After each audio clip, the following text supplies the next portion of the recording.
За ингээд өглөө гараад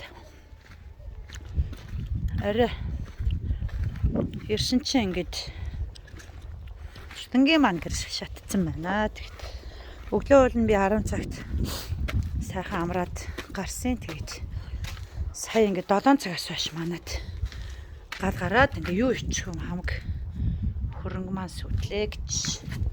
За тэгээд ерөнхийдөө одоо тэгээд хүн өхөж өргөдөг юм чинь гэж бодогдож байна. Ерөнхийдөө манайхан тэгээд ерөөсөн галын аяд байдал энэ бол тогны мантаа цахинаас олсонд гэж яах шин дүгнэлт. Стамаш аяд байсан байна. Тэгсэр нэнд ганц аргадмж таг байгаа юм шүү.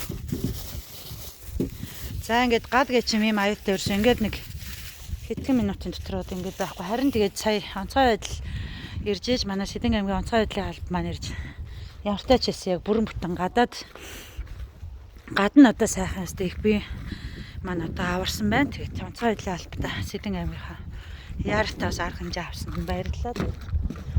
Гад гэж юм одоо ийм аюултай шүү манайхаа ерөөсөө төв болгоомжтой. Тэгээд одоо гад ээж гадын төлөө өдөө гэж дот сэтгэл амар явъя да манайхаа.